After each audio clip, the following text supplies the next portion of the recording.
Afghan peace talks are concerned, there are two things I want to say about it. The Afghan peace talks are very important, the most important thing for the US elections. If you recall, in the last elections, President Donald Trump often called himself a deal maker. But in the last 4 years, he has been a deal spoiler rather than a deal maker.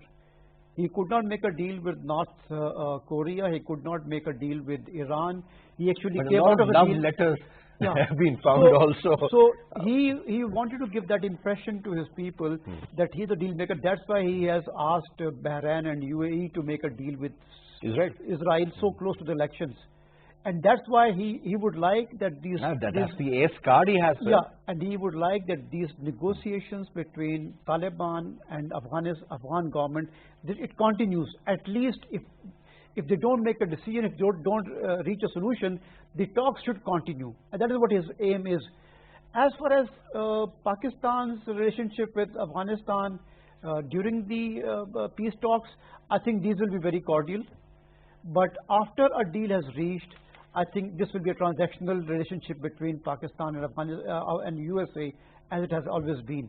The moment a deal is reached, and by spring, the US forces are planned to pull out of Afghanistan. So thereafter, probably Afghanistan will not have that kind of importance to American politics as it has now. So that is a point we must remember. We were looking at the increased violence in our area and how to counter it. I mean, sir, the security forces have conducted intelligence-based operations in Palga, Miran Shah, also in North Waziristan. We had something called as National Action Plan, and which we almost buried over the last 3-4 years.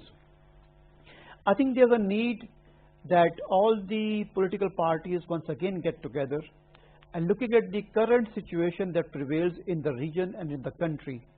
They need to revive that National Action Plan, and not only revive, revisit it. And whatever has been achieved should be taken as a good steps taken. But whatever is left behind, I think we need to look into it. Do you think National Action Plan (NAP) is really an effective body, sir? Because primarily when we look at those 20 points, I mean, they were in detail. How much have we done? No. If there was no issue of FATF, I think we would have done nothing. No, that action plan particular sword is hanging on the neck. Action plan was just a piece of paper. You need to have committees and you need to have people to implement that. And that is where we probably lacked our political will. So this is the time that we again come together, and since it is more important because now FATA is not FATA, it is Pakistan. It was Pakistan earlier also, but it is now part of our settled areas. So it is more important that all the political parties, keeping all their differences alive and aside, they should come together and discuss the security situation in the country and look at what measures need to be taken to curb this rising menace which has gained some strength in the last 3-4 months. It will. Let's hope so, because rebels have stepped up attacks, especially on the border areas. So obviously somebody is supporting them, somebody is in fact pushing them to get in. Now, Hassan Khan Sahab? Hassan Khan Sahab? Yeah. Now, let me put this question to you, and this is about the very recent militant activities which we have witnessed all along the border. There was this concept that we will have this fence throughout the Pak-Afghan border and also with Pakistan-Iran border. A lot has been done, a lot still needs to be done. But primarily, sir, even if you look at the history, the Taliban never accepted this Jordan line, right, sir? Now we are erecting a fence. Do you think this is going to be another problem at some stage with them? Faisal, I don't think so. If you interact with the Afghan privately, especially with the leadership, I will quote one example to you. One of my interaction with the senior most diplomat in Islamabad, Afghan diplomat, when this fencing was started, I asked him that Afghan reaction, there is no reaction from Afghan side, especially the government side. So I asked him, is there any understanding in Pakistan has taken the Kabul government into confidence as far as fencing is concerned. So his 3 or 4 word sentences was that the understanding is don't ask, don't tell. It means that Pakistan shall not raise this issue at all. So Afghan will not say anything about it. And I think for Pakistan, the Durand issue, it is a settled issue. And Pakistan policy is, as far as the state policy is concerned, that we are calling it Pak-Afghan border. This is not the Durand line. This is a Pak-Afghan border. In Afghanistan, I think only the issue is raised when somebody is down there politically, like the recent statement of Amrullah Saleh, and you knew the reaction, the national and international reaction against him when he raised this issue. And I think in Afghanistan, if you want to jack your position up, so definitely you have to take certain controversial issues. So for some Afghans, for especially the nationalist one, it may be an issue, but it is not an issue for the government. And I have discussed it with even at the topmost level when President Karzai was the president, and in one of my interactions when I was interviewing him, and at the end when interview was finished, and he said that, "Thank Hassan, you didn't raise this issue of the Durand."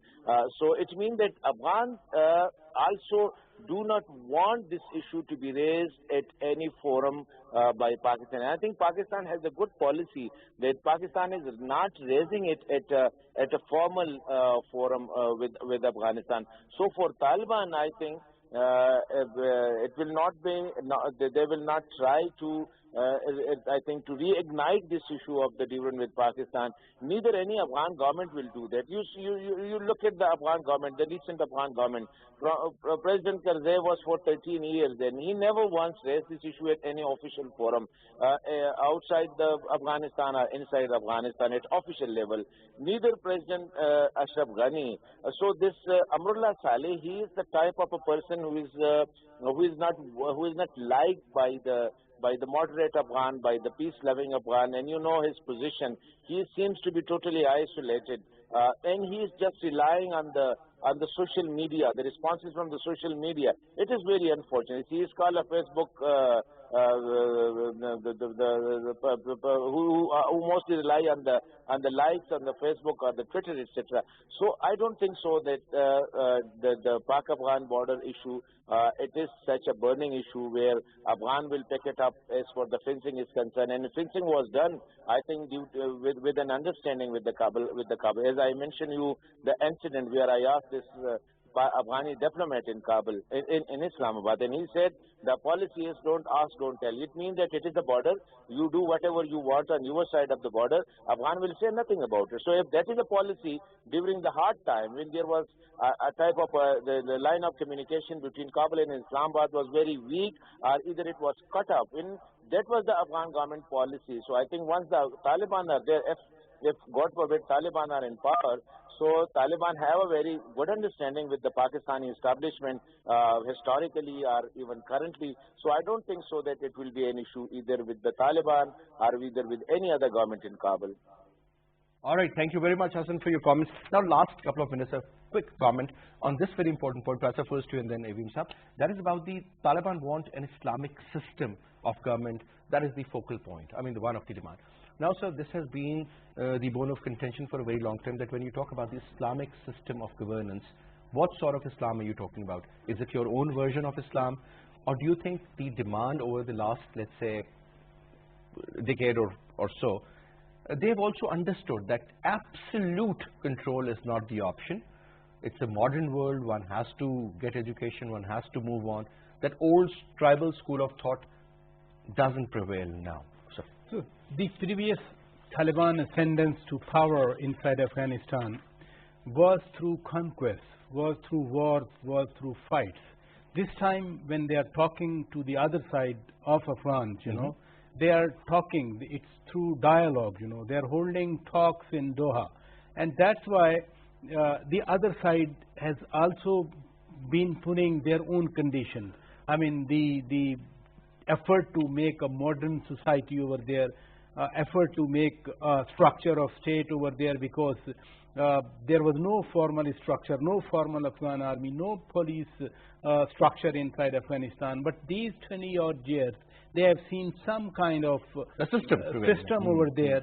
And why are these talks? These talks are for schools, for example, for their media, for example, for their hospitals, for example, for the system of government, whatever it is. Just like other countries. Just like other countries. These are the talks. And I believe Taliban do understand. One more thing that I wanted to talk about these borders, that now it's a settled issue. It was a settled issue that no one will question. Voices coming from the other side. When fencing is done, this fencing, it's a huge project, yes. Over 50 billion rupees from the Pakistan's exchequer, So this fencing is a permanent solution. And fencing never means, there used to be only two crossing points, Chaman and Torkhan. Yeah. Now Anguraja is open, Ghulam Khan is open, and Kharrachi, that has also been open. And there are more points to be opened. This two-way traffic will continue, but fencing is a decisive step that has been taken by Army Chief General Qamar Javed Bajwa. So your take? Well, we too are living in Islamic Republic of Pakistan. So if Taliban call their country Islamic Emirates, it doesn't mean that they're not ready to accommodate the other side. So they would have a constitution. After the revolution in Iran and Afghanistan, we have seen a total different culture altogether. These were very modern states. This is Afghanistan after 25 years, and Taliban after 25 years of hard war, and their mindset has also changed. So obviously they have been talking to the female representatives from the Afghan government in Doha itself. So I think they have understood the need of accommodating everybody. Now the second point is recently there was a news item that both the sides, the Afghan government and Afghan Taliban, have agreed that in case of a dispute in negotiations, they would refer to a particular Islamic school of thought. Okay. And they've agreed on the Hanafi school of thought. The only problem now they are solving is that how would they cater for the minorities in that region if there's a greater, but that can be sorted out. There's a greater ground that they've covered, and there are almost 20 points on which they've agreed as a framework of their talk. Right. So at this particular moment, what appears is, and what the Taliban also assert is, that Taliban want to conclude these talks where the Afghan government is dragging its feet. All right, sir. Let's see. Because at the end of the day, I think the most important part is that hopefully we'll see a peaceful Afghanistan and things will change. Because, at the end of the day, sir, the region matters. It's not the individual country. And I think it should bring in some positive news for the region as well. AVM Saab, it was a pleasure having you. Thank you so much, Praza Saab. And that's all we have for this hour. I'll see you inshallah tomorrow. Till then, you take good care. Khuda Hafiz.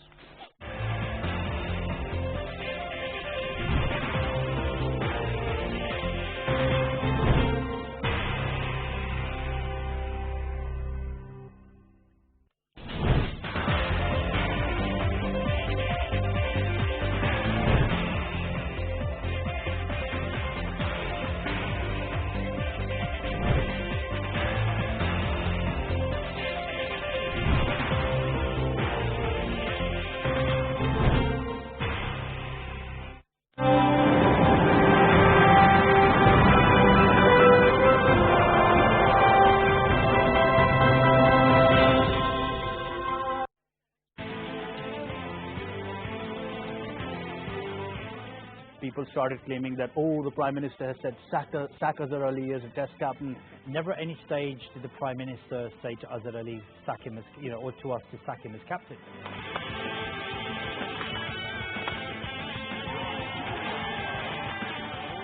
Huge deal that you've signed regarding all the broadcast rights for the next 3 years. PTV has a long history of cricket and cricket coverage.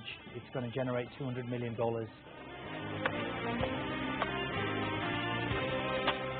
Re-engaging with a lot of the ex-players.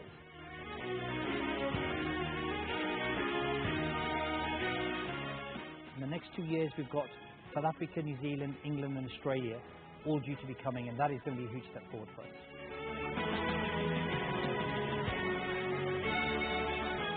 I work on merit. This is what the Prime Minister's vision is. This structure was here to stay.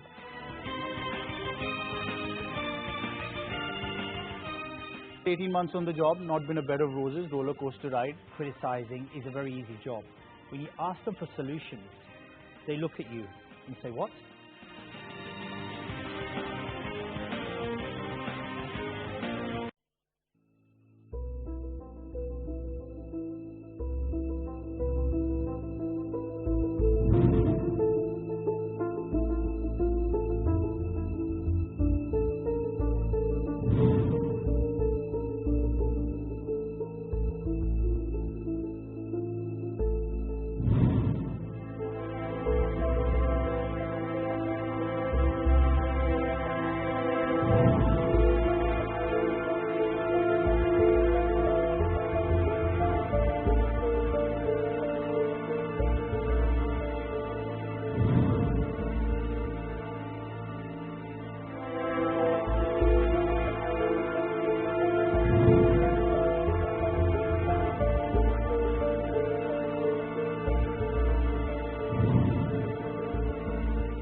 You are watching PTV World.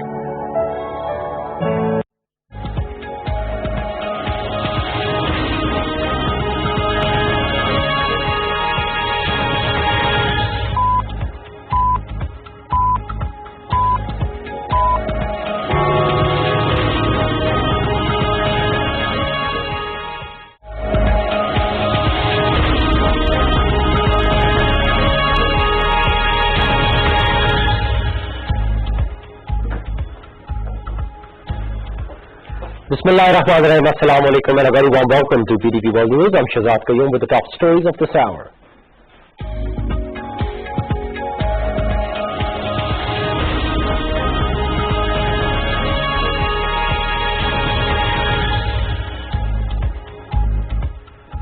President Dr. Farrukh addresses the Wahdat-e-Ummat conference being held in Islamabad today. Notable scholars and ulama participated in the conference.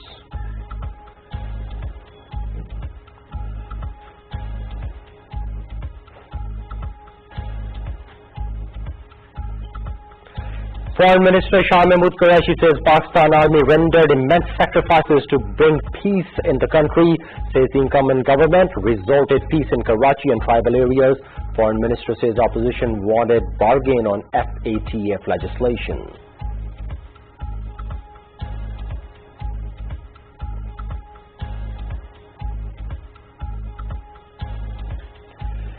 State Bank of Pakistan announces new monetary policy for next 2 months. Policy rates to remain unchanged at 7%.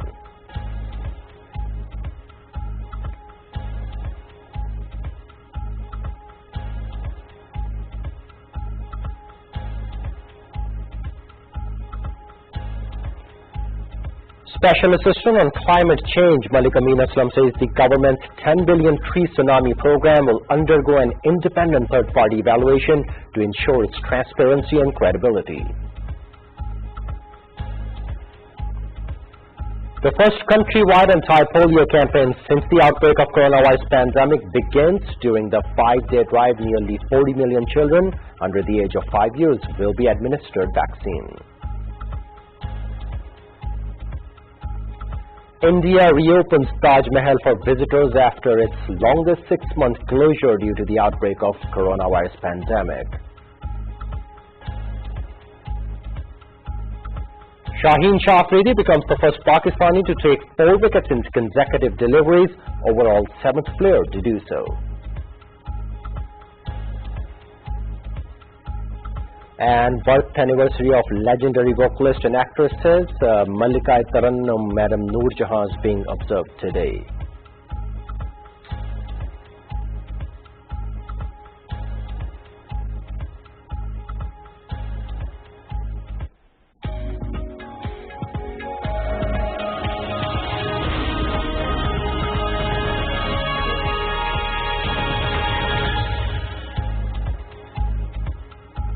But that's all for the moment. For more details and live streaming, log on to our website world.ptv.com.pk. You can find us on Facebook page with the name of PTV World and follow us on Twitter at WorldPTV.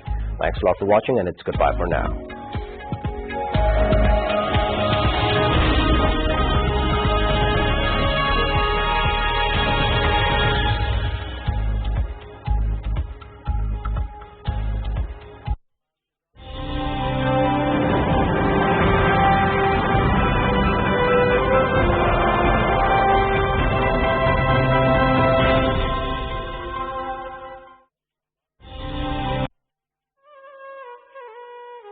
Passion for polo will be the highest on the world's highest polo ground.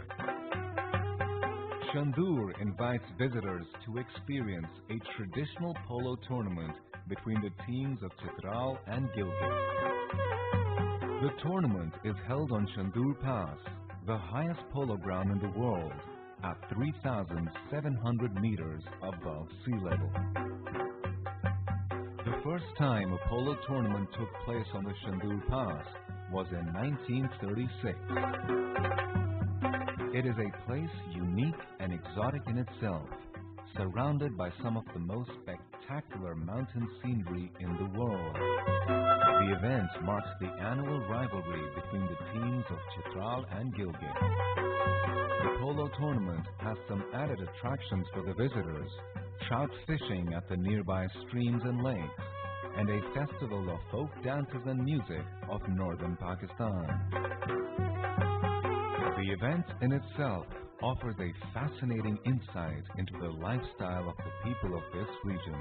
Their culture and indigenous customs are a delight to behold for the visitors. Crystal clear lakes, snow-covered mountains, alpine flowers, and vast stretches of green grass are added attractions. Fairs and festivals of Pakistan.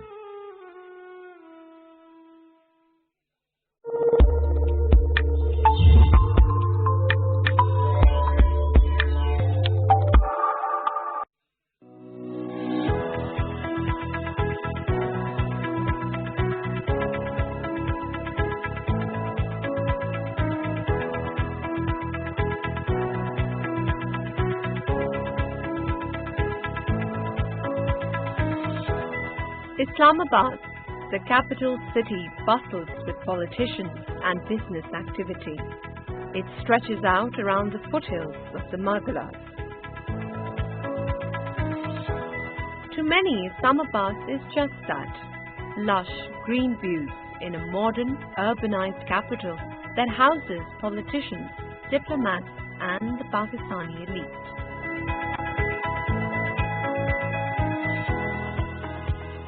But it is while driving through the stucco gate that the line between urbanization and traditionalism blurs us into an eclectic blend of the past and the present.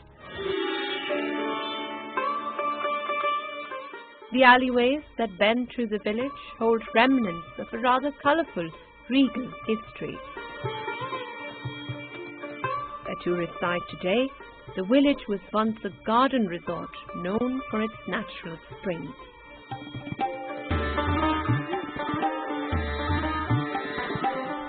The historical significance of the city of Islamabad is unknown to many, and for this reason, the Capital Development Authority preserved Saidpur, a Mughal-era village located within the capital city. Through the periods of history that Saidpur has existed, it has been influenced by civilizations such as the Gandhara, Greek, Buddhist, Mughal, Ashoka, and British colonialism. Saidpur village is said to be 300 years old, but the elders argue it is even older than most believe it to be. Saidpur's name originates from Sultan Said Khan. He was the son of the Ghakkar chief of the Potohar region during Mughal Emperor Babur's reign, Sultan Sarang Khan. The village was gifted by Sultan Said Khan to his daughter, who married the Mughal Emperor Jahangir, the son of Emperor Akbar. सन 30 से पैदा हुआ तो इस गांव का नाम सैदपुर था। उससे पहले जो नाम था वो राजा सैद खान हमारा बड़का था, उसने इलाका फतह किया है। उसने फतेहपुर बावली नाम था, गुरुद्वारा भी था, मस्जिद भी थी। हम लोगों के साथ एक दूसरे के साथ प्यार करते थे। Later, the village was recognized as a pilgrimage site by the Hindu commander Raja Man Singh.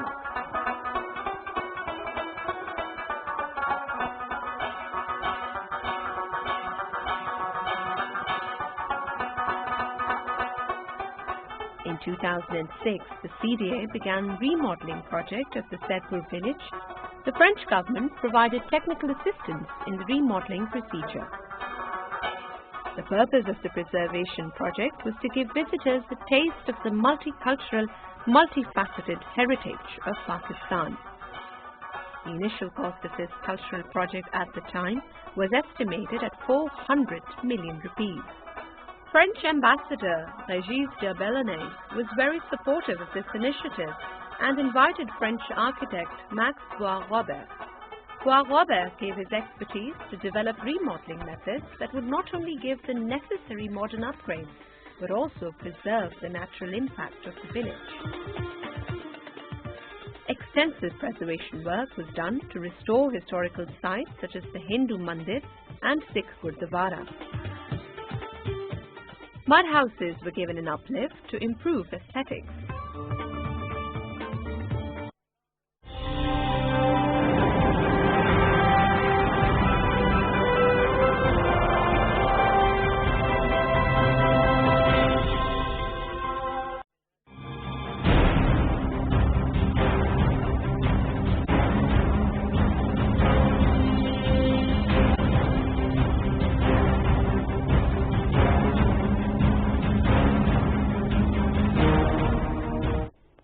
Hello and welcome to Politics Today. I'm farrukh Pitafi. Viewers, if you remember, we spent weeks after weeks speculating whether the APC or MPC, all parties conference or multi-party conference of opposition leaders will take place or not. Finally, it did take place on this Sunday. And we saw that there were speeches which were made, and then finally they all agreed on a common document as well. There were demands which were laid out, and we are going to debate that as well. But while it was going on, the questions upon questions that piled up. On one side, of course, PMLN has a narrative, and we saw a glimmer of very coherent narrative coming from Mian Nawaz Sharif. While it was so, the problem with the entire thing was that very recently his lawyers have actually gone to the courts and told the courts that he cannot travel, he is ill. But there he was, hale and hearty, giving a 50-plus minute speech. That was one aspect that stood out. On the other side, when you look at the overall agreement of various parties, if you remember, Maulana Fazlur Rahman in the past has brought his long march to Islamabad, and then after his sit-in he went back disheartened. This time it felt that he wanted to take the wind out of the opposition sails.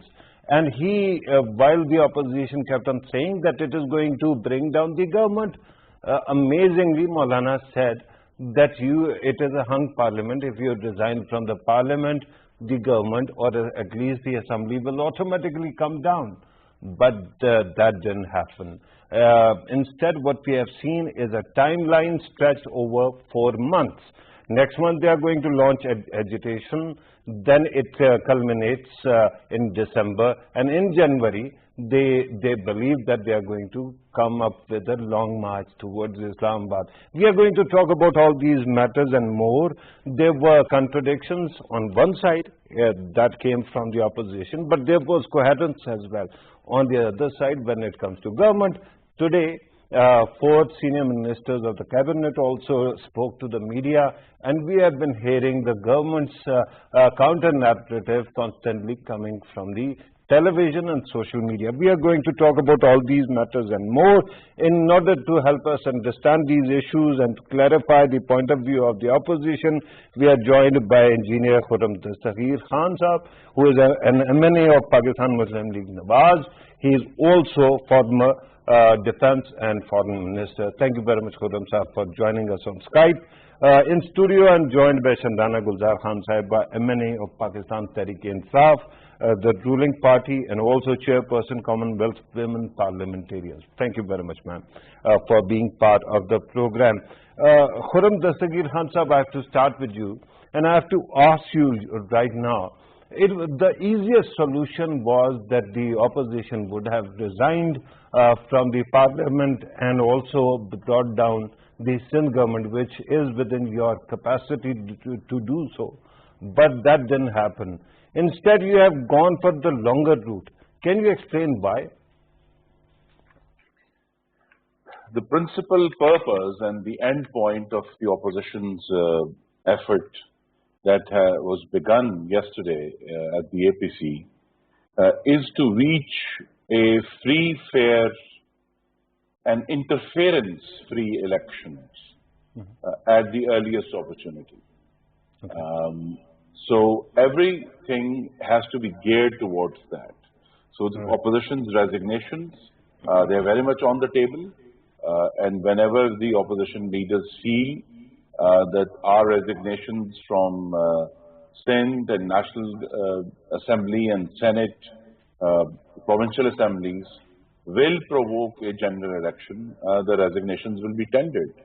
But the principal point that we wanted to make yesterday is, if I may paraphrase Abraham Lincoln, is that a state divided against itself cannot stand.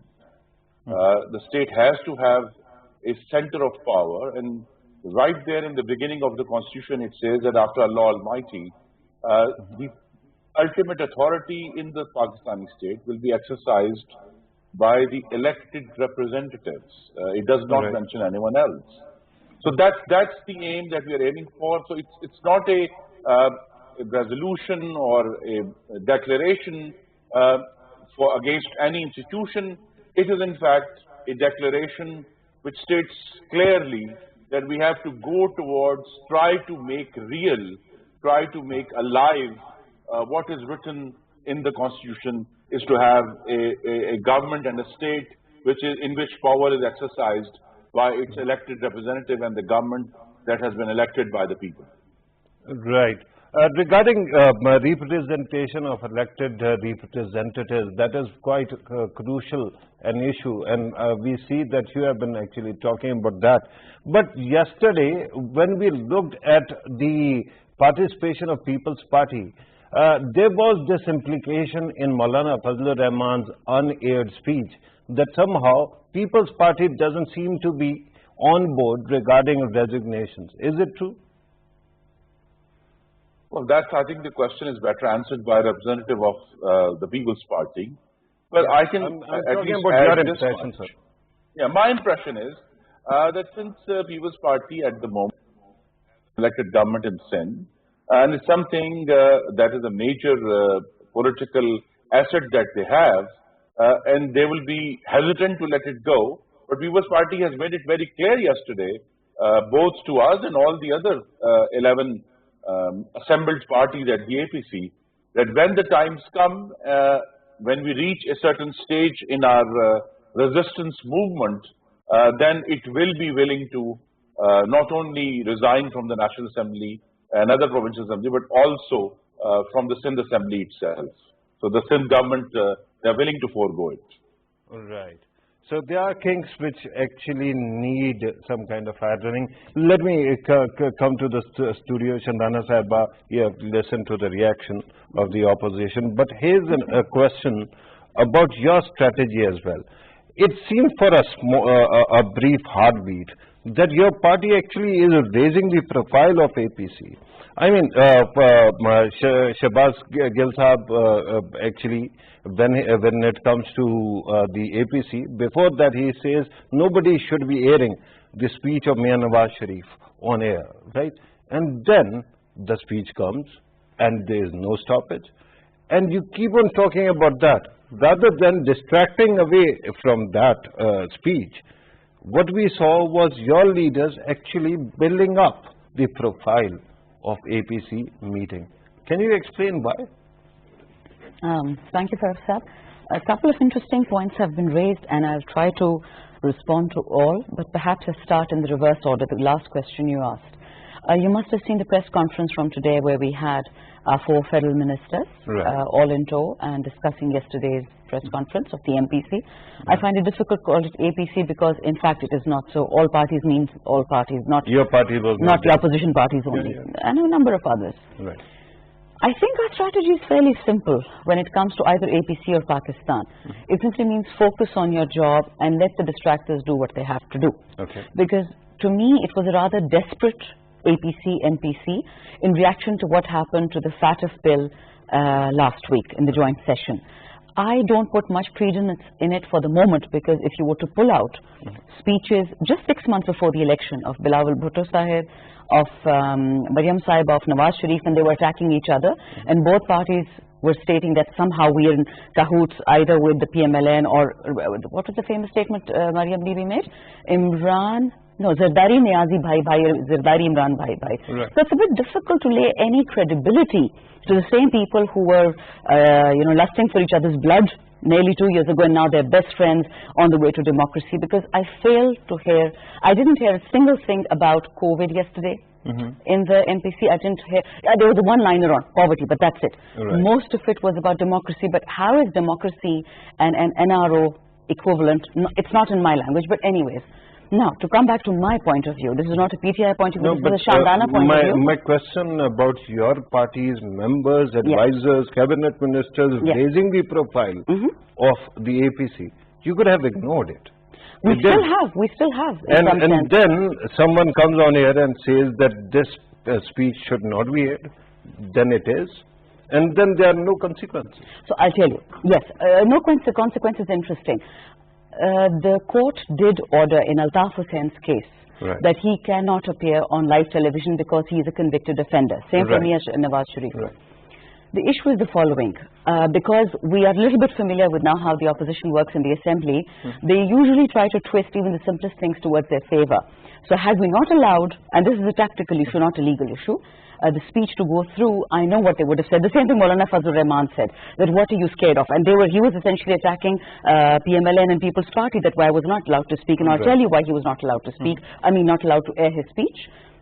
Just before him, another member of MMA destroyed the opposition and how they've behaved the last 40 years when it comes to the relations with the military establishment. So they didn't want another gaffe of that sort. Gaffe or truth comes to the same. So what they did was, they didn't allow him to be aired. Now, I have to say 2 things, sir. I don't know if you've heard Shehbaz Sharif's speech in the National Assembly nearly a year ago, and he talked about General Kiani and his brother and the things they did in terms of projects in Punjab and the rest of the country.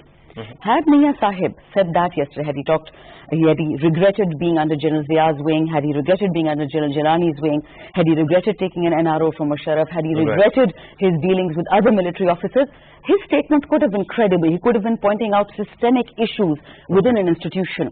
Instead, he attacks the institution itself, which protects your borders. So I'm afraid yesterday's statement has nothing for me. I see that we have moved to rebutting Nawaz Sharif's statement. No, although I haven't gone I'm there giving yet. you just my take on it. Let me bring in the third guest who joins us on telephone, Sayyid Nayyar Bukhari, Secretary General, Pakistan People's Party, former Chairman Senate, and joins us. Thank you very much, sir, for being part of the program.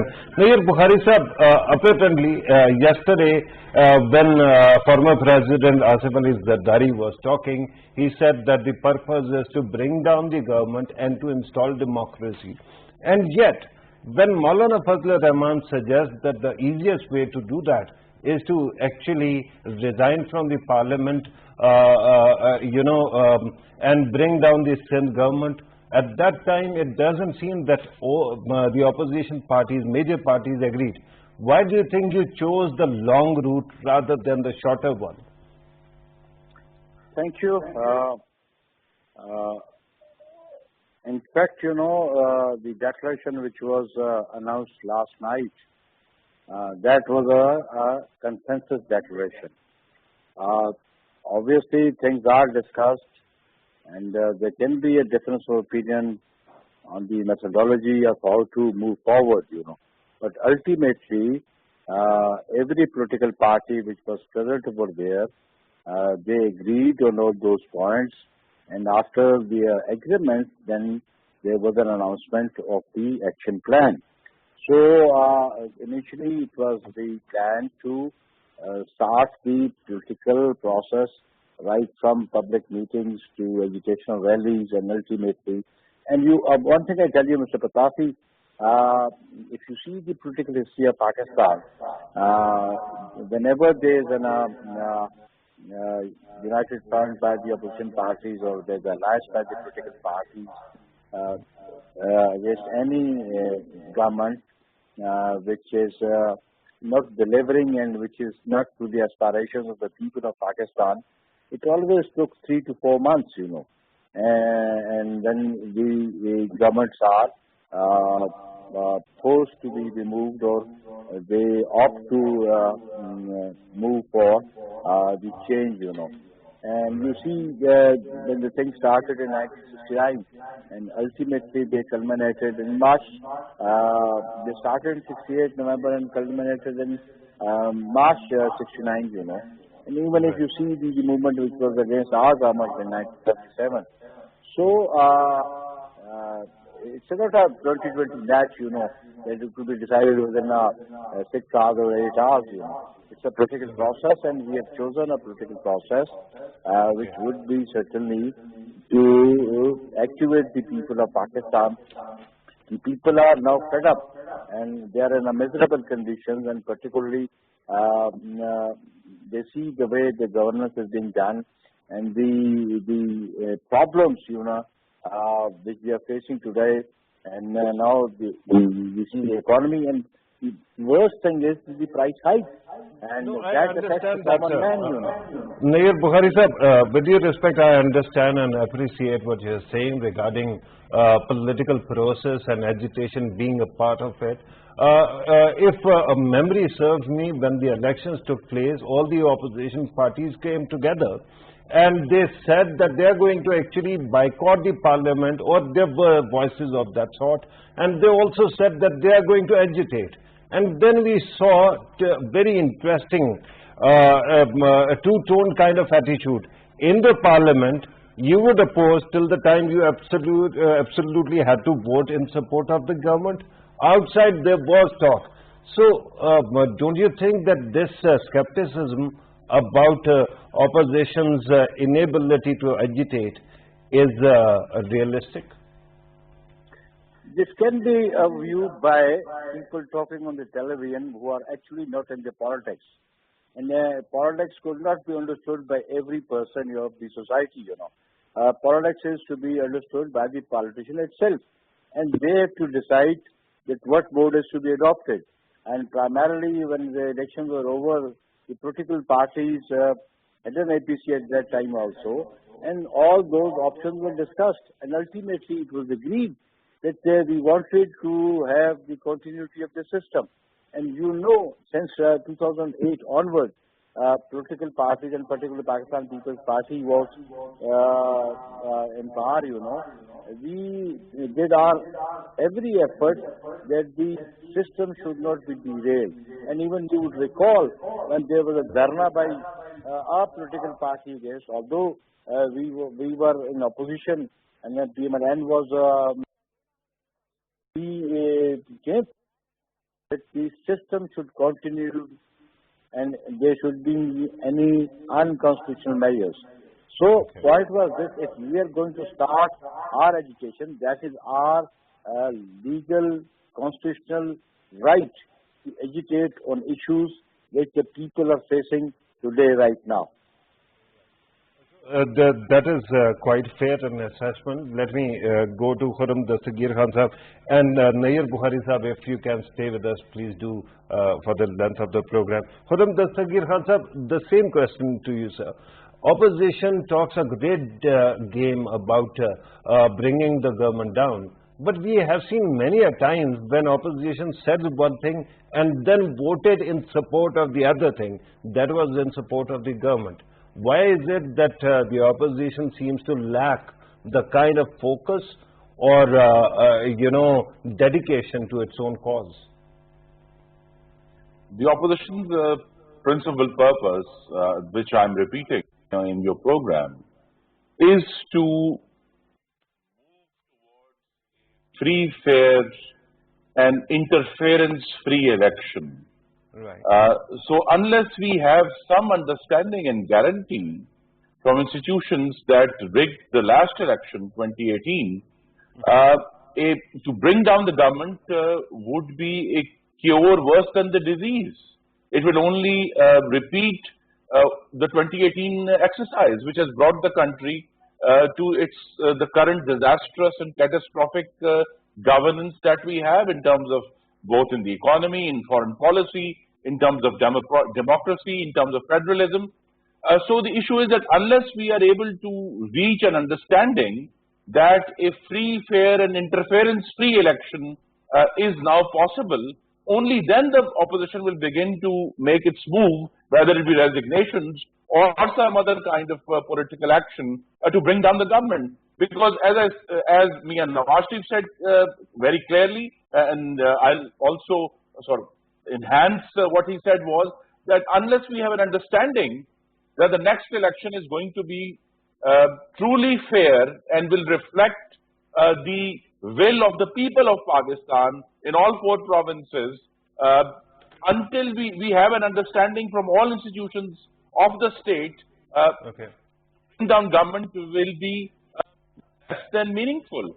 So that's the reason that you've not seen a movement so far, because the issue isn't the political. I understand this narrative, but my exists. question was primarily about your voting record. I mean, if you believe in something that you're saying or your party does, so it has to vote accordingly as well. But we saw repeatedly, more than once, that the opposition parties actually supported government's cause on the floor of the House.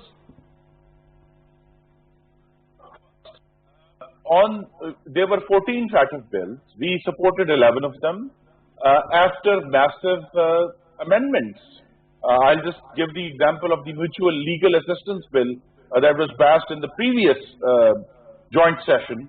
And there were 23 pages of amendments put forth by the opposition, accepted by the government, and the bill was passed with these amendments. So wherever there is an understanding that is reached between opposition and government, and I think it's a lesson both for the government and for us also, that when the elected people are able to reach an understanding, then things move smoothly in democracy. But when the government is bent upon somehow forestalling the opposition or branding them as traitors or apostates or thieves, jo ye kafir, gaddar or chor wala kahani dal dete hain, so that's the issue. So once the government, if it's in a more understanding mode, the democracy moves smoothly, and the government once again goes back to its original sense of doing revenge instead of accountability, then things break apart. Right. So it all comes back to one thing, Chandana Sahiba, that the government keeps on branding the opposition as traitors, apostates at time as well, and there are moments when you actually keep on, throughout your government, you keep on treating them as corrupt, elements. Why is it that the government cannot reach across aisle and take opposition into confidence? Thank you, Pitafi sir. That's a brilliant question, and I can't answer that. Why not? Because I don't even know what it means to treat somebody like a traitor or a criminal. You're either criminal or you're not. You're either under trial, or you're free to go, or you're a convicted offender, right? There's no fourth category. Are you sure that it is only opposition which is not clear about that issue? Because Mia Nawaz Sharif was convicted. He's a convicted offender, yes. And then you allowed him to go out? Absolutely. Because the excuse given to us was that he is that unwell that he could expire in a week unless he were treated in the UK. Given by whom? Given? By whom? This excuse? By the PMLN, by Mia Saab himself. And you trusted them? Then we didn't have much of a choice, we had medical reports. somebody gave you the medical report. Yes. What has been the which follow-up? literally have been doctored. Right, and that's very clever. But with due respect, what was the follow-up? If somebody actually tricked you, what was the punishment that was meted out? So interestingly, his brother Mian Shehbaz Sharif was his guarantor. So Right. if any punishment, Right. to use your word, is to be given, it has to be the guarantor. We will see how No, we but go with that. I'm talking about the doctored reports. Of course, there was an element or input from PMLN, but there was input from independent experts and your own government in Punjab. I don't know, Pitafi Sahab, I've lived in this country pretty much as long as you have. I've yet to see independence anywhere. I'm one of the few people who came back home living in Europe because I felt that perhaps there's space for us here. Right. But increasingly on a day-to-day basis, I feel that people lie with impunity.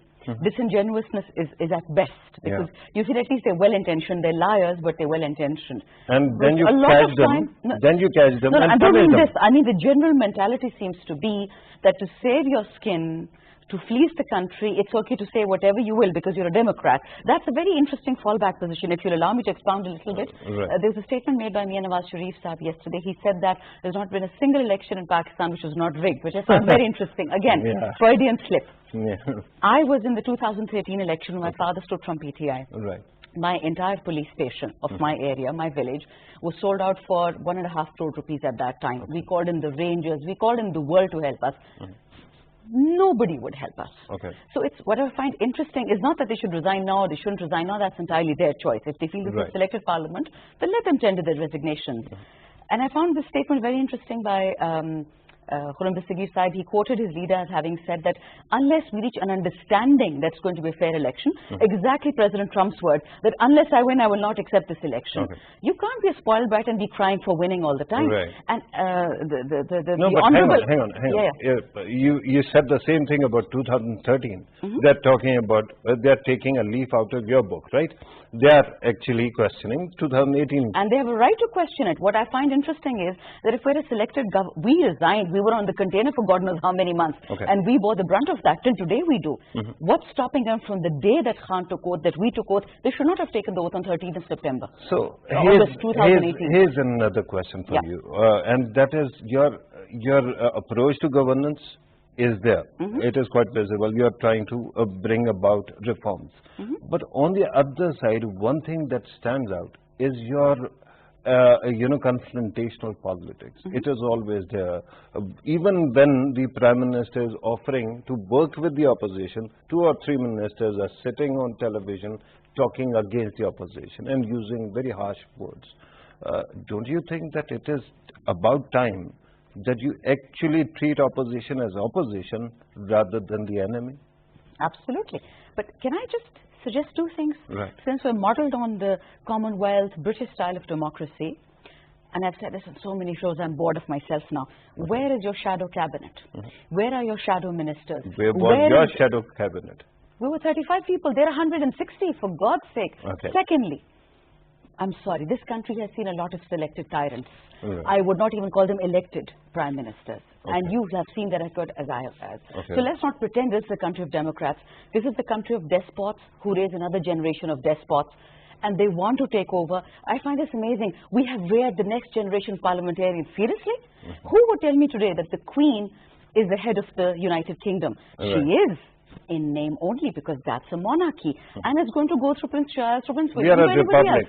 Alleged republic, and yet we want... No, we are a republic. Come on. I want me to be Prime Minister, my son, and then her daughter or her son, and then the excuse is, well, we've learned it. Seriously, there's nobody else in Pakistan. The day we stop defending dynasties and royal families, we'll talk about democracy. Right, and this is all sham. And we are going to talk about dynasties if time permits us. But Nayyab Bukhari Sahab, since we are talking about the opposition strategy, do tell us, when do you meet again? Because there seems to be an important committee that has been created, and the purpose is you have to decide what happens next, apart from agitation. And can you also expound upon the various agitational steps that you might be taking, sir? Mr. Pitafi, as it was announced yesterday, that there were almost 12 political parties which attended the all parties conference, and when we had our APC in the last year, there was a rubber committee constituted for, and they would meet very oftenly and suggest to the political leadership regarding the political issues and how to come up with your proposals to them. So there was a committee to be announced, and there was a suggestion that let this rubber committee to continue. But I think so that when we are coming to finalize when the resolutions should be submitted, obviously they would be giving a time frame. But certainly we have announced that we are going to have a public meetings at the provincial headquarters, all 4 provincial headquarters, and we have announced yesterday that there will be public meetings and rallies, and ultimately in the month of January there will be a long march, and all political parties and all political forces they will be moving towards Islamabad. And you must understand this, that the target month is January, and by that time people of Pakistan would force this government, particularly as one of the cabinet ministers has been telling about, that he has been one of those persons with an interest to gate number 4, and you see the statement which was given by Mr. Muhammad Nawaz Sharif yesterday. So it is not only the present regime, but we will be going against all those who are responsible for installing this government to run the affairs of this country. So primarily, I tell you, the government says that actually the people who installed them were the people of Pakistan, and whether you will be going after them or not. But sir, I have another question for you. In the 26 points agenda that is before me, one is regarding updating the Charter of Democracy. What did you have in mind when you were talking about that? Because we remember Charter of Democracy was celebrated for 10 years, but it was merely implemented. There are clauses which were never actually even touched. Look, Mr. Pitafi, one thing I tell you, what we have said is that we have got a social contract by the name of 1973 Constitution, and we do want that the state organs, they must work and they must move in accordance with the constitutional provisions. We do not want that any authority should override the Constitution of Pakistan. That's the basic document, and that regulates the society, that regulates the institutions, that regulates the country, And we certainly want that that's a document, that's a consensus document, and whatever is laid down in that constitution, every institution has to adhere to all those provisions of the constitution. One thing. Secondly, when you talked about the Charter of Pakistan, these 2 political parties had signed the Charter of Democracy in 2006, and the leadership of the main 2 political parties agreed to that. And you must recall that there was another alliance, which did not participate in 2008 elections. And we never wanted that the system which is in the existence, that should be derailed, and certainly we opted under all conditions to participate in those elections. And Imran Khan was one of those persons who did not participate in 2008 elections, Okay. So our point is this, that we want to run the country in accordance with the provisions of the 1973 Constitution. So now there's a proposal, when there were 2 parties signatory to the Charter of Democracy, we would certainly like to invite other political parties, and we would certainly like that the other political parties which are in opposition, they must become a signatory to a new charter, and we'll be working on that. So you basically want to expand the tent in which these parties actually gather. That is a fair point. Khurram Dastagir Khan Sahab, you can talk about Charter of Democracy as well. But since you have served as the Defense Minister of the country and also the Foreign Minister, let me ask you about one curious item in these 26 points, and particularly about Afghan